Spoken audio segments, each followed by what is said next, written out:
Namo tassa bhagavato arahato samma sambuddhassa. Namo tassa bhagavato arahato samma sambuddhassa. Namo tassa bhagavato arahato samma sambuddhassa. Buddham dhammam sangham namasami.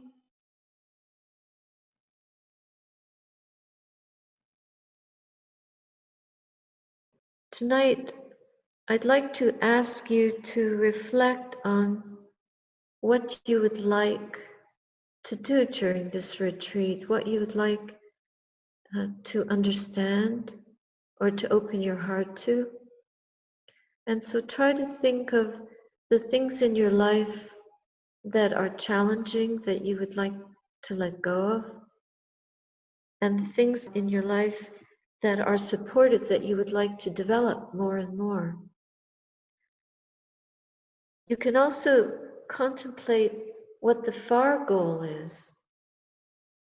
But what's important for us is to realize, just like when somebody wants to cross a river, we want to cross over the stream or cross over the ocean of samsara. So that's a very big gap, a large distance, a great aspiration. But right now we're here, where we are. That's perhaps the place that we like being, or we may not like it, or we both like it and don't like it. And that's how it is, just like the food that we receive in our alms bowls. The alms bowl gets full and then it gets empty again. It gets full and it gets empty. Every day it keeps changing. We don't know what we're going to receive. We don't choose what we receive. But whatever it is, whether it's a lot or a little, we like it or we don't like it, we try to reflect every day on the meal. This is a blessing. Not, why am I getting this, or why do I have to eat this? Because in the spiritual life, everything is there to teach us. Even the empty bowl is a teaching. The full bowl is a teaching. And life is just like that. It's like a bowl of offerings that keep changing. Sometimes what life offers us is beautiful and it fills us with joy. Sometimes life offers us something that's not so beautiful and we get upset.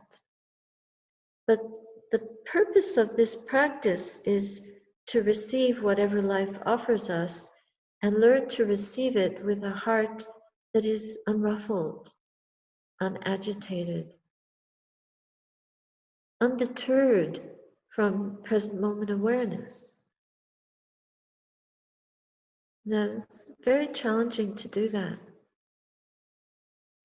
We had a big event here today. Those of you that have been to Satipaññā Hermitage will remember perhaps a giant elm tree that was growing behind the main house. Huge elm tree, wide spreading with a great arc of shade and a home for many birds and creatures. It's been here ever since we first came. And today, sadly, it was cut down. It started to die about 3 years ago of Dutch elm disease, and finally it died, and the branches were beginning to fall down. So just like when the body dies, we don't keep the body a tree standing too long dead near a house becomes dangerous because it loses branches. So we have a friend who took this tree down in a most beautiful way, in a most loving and tender way. And we watched the branches little by little coming down, how skillfully he did that. And now there's an empty space there. Well, not quite. There's quite a few bits of chopped branches that still have to be taken away. But this is life. First we have the tree, then we don't have the tree. We have shade and then we don't have shade. And these are conditions that are not within our control. Now we have a body. Now the body works. After some time, the body may not work the way we're accustomed to. So we adapt ourselves, we adjust ourselves. And so it is in the practice.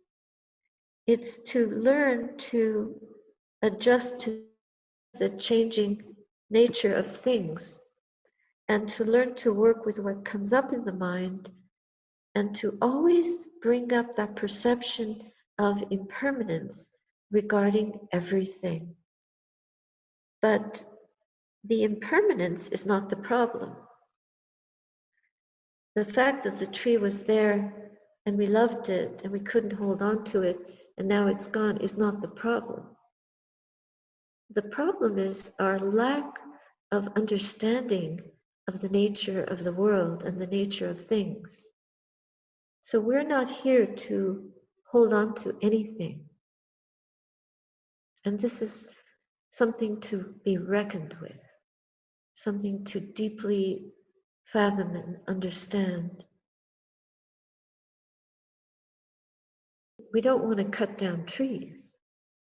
We don't want to let the body go without having used it for its intended purpose. Well, what is that intended purpose? Many of us believe that sense gratification and being comfortable in life, having pleasure, maybe getting rich, getting famous, being very successful in our careers. Many people think that is the purpose. Have a family, find your soulmate, or find your true identity, fulfill yourself. But in the spiritual life, we're looking a little deeper. So in the meditation practice, what's important is to set our sights on what we want out of this practice. What do we actually want to understand? Do we want to understand the meaning of life? Do we want to understand our purpose of life? Or do we want to free ourselves from suffering? Do we want peace? And what does that mean? But right now, we have to learn how to study the mind and the body and their relationship, and study how we are in the world day by day, and how we can cross that ocean of samsara and use the mind, the understanding that we can develop through the mind to travel this path. The mind sits in the body, and the body is our essential container here on this earth. Our sense media enable us to function, to live, to eat, to take the alms bowl and eat from it, wash it, and put it away. And then we sit down and we use this metaphor of the alms bowl. We look at the contents of consciousness and study how consciousness empties and fills through the various sense media day by day, and how we respond. How do we use precepts in crossing this ocean to realize the ending of suffering? Once we set on our journey, we can't look at the other side of the ocean. We have to look at where our little boat is right now. Where are we today? How are we responding to what is here in front of us? And so this is why the Buddha instructs us to set attention, aim mindfulness towards that which is in front. It doesn't mean that which is in front of our nose, but to attend to that which is foremost in consciousness. And so we choose a worthy object, something that we're not attached to in particular. So we use the breath, that's a very easy object. You can also focus on your belly, the breathing at your belly, or on the whole body. You can begin with the whole body. You can focus on the sound of silence. There are various objects that we can use, but this helps us to set our sights on a far goal and then use that which is near to us to aim in that direction. The Buddha gives the example of a tree. We use the tree, not the tree that fell down today or that was cut down, but a tree that is growing in the forest.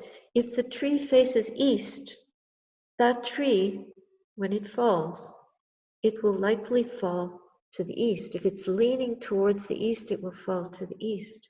So if we lean our minds in the direction of Nibbana and we direct ourselves towards freedom from attachment, freedom from suffering, freedom from clinging to anything in this world, so that we can develop the peace of heart that we long for. We can develop the full potential of this human mind. Then, with that intention, we know that if we keep directing our minds towards that, that is where we will arrive. If not now, then maybe in a few lifetimes. It doesn't matter how long it takes. It matters that we direct the mind well. Then we have to learn how to navigate. And learning how to navigate, we use the 5 faculties. We develop faith. We have to trust that we're in a worthy boat. What kind of a boat is it? And then we choose the particular map. The Buddha offers us a map of consciousness. This is a path. It's the Eightfold Noble Path. We have to trust that. It has 8 limbs. We have to be aware of them, learn them, and develop them one by one. The 8 limbs of the path, you may know, begin with right view. And right view means that we know what direction we're going. So we choose to lean our boat in the direction of Nibbana, not in the direction of hell realm. Now, what does the mind do when we lean in the direction of ill will or hatred? What does the mind do when we get caught up with sense gratification? What does the mind do when we ignore the precepts? How do we feel when we've harmed somebody or we harm ourselves? How do we feel when people mistreat us? So there's something very important for us to understand on this journey.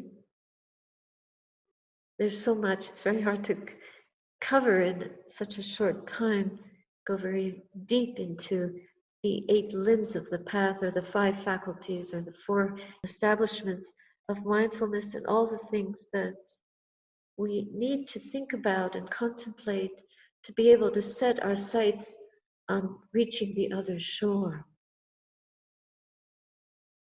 I'd like to use this beautiful contemplation offered by an 11th century Zen master, Master Yearn. A monk asked the master, what is the place where a student is empowered? And Master Yearn says, 1,000 days chopping wood but burning it all in a single day. What is the place where a student is empowered? So how do we get this little boat that seems so entangled in the world, that seems so caught up in memories and in plans and in the confusion and in all the bad news and in fear of getting sick, the fear of losing our jobs, the fear of not being able to support our families, the fear of losing our homes, our old grudges, our old quarrels and disputes, our current quarrels and disputes, our future quarrels and disputes, the future quarrels and disputes of the world, the situation in the world, the changing of the climate, the melting of the glaciers, whatever the mind is worried about, fearful of, angry at.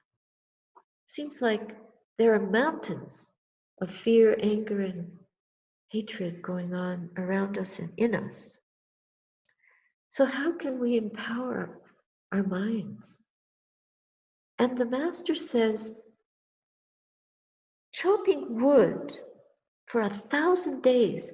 What this means is our whole life we're busy doing this, doing that to prevent ourselves from suffering, to keep fear out, to fight anger, to get what we want, to buy, to acquire, to accumulate.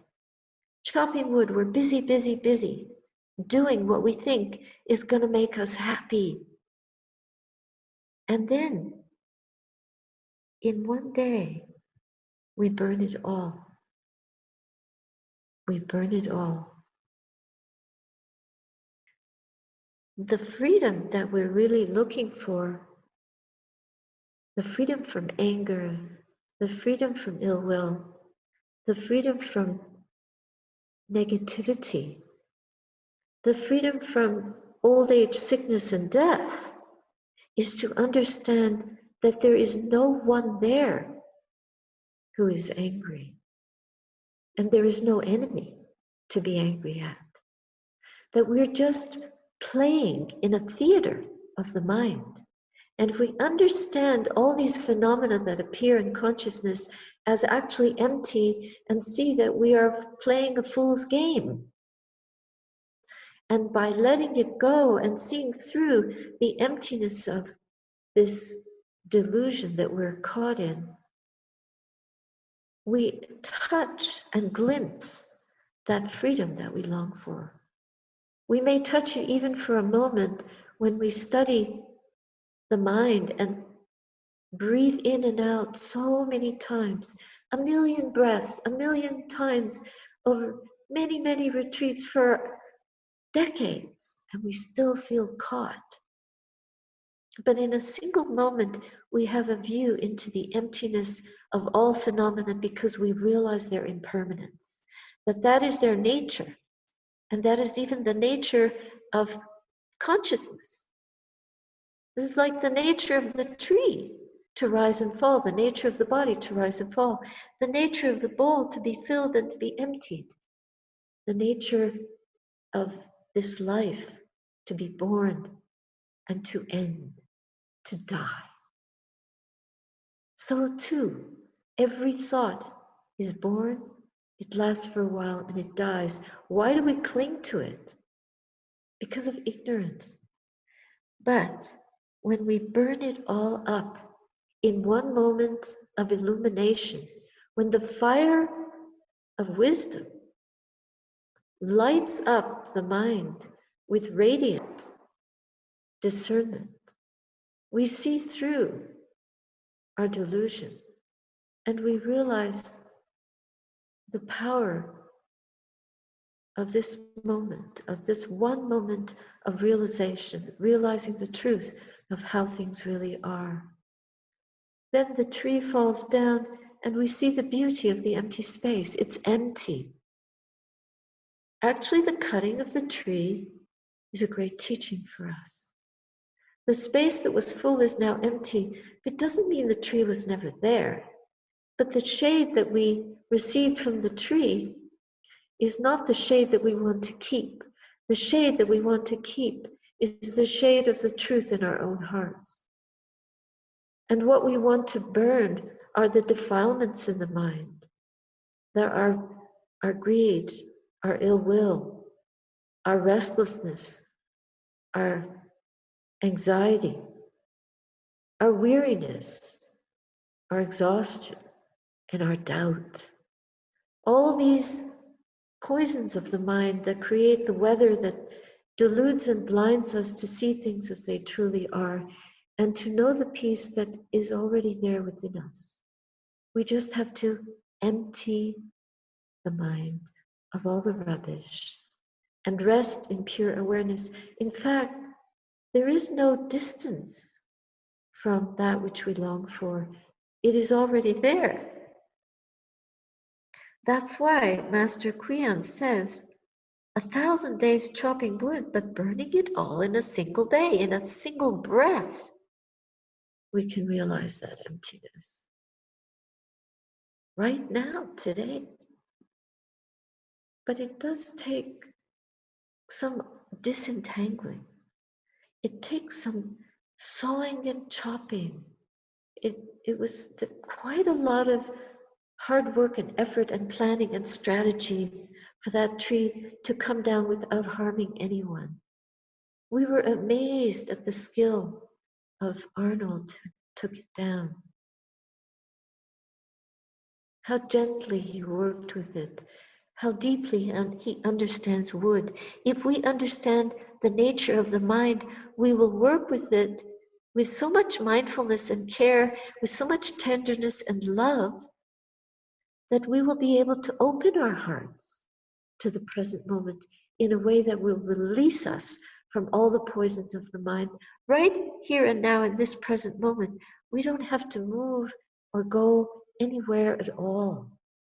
We just have to lean inwardly towards enlightenment, and the mind will be radiant already. But the work of doing that is a deep work. And we need the map. We need the compass. We need the determination. We need the commitment. We need the trust. We need the faith. We need to let go of so much. We need to burn up so much to be able to touch the inner fire, which is the fire that burns up everything so that we are cooled and only ashes are left. Only the logs cut down, the branches, the twigs, the pieces are left. And they're valuable. All the pieces of our life have led us, have brought us to this teaching. So we value them. Every friend, every difficult relationship, every disappointment, every disease that we've had, every knock, every impact of this life and of so many lives have finally brought us to a place where our true potential can be fulfilled, will be fulfilled, is being fulfilled, because we learn how to listen, how to breathe, how to open, how to be present, how to love, how to bear compassion to every single phenomena that arises in the mind, because it is conditioned and we can let it go. Let it be. Free. Free. Free at last, as Martin Luther King so boldly proclaimed.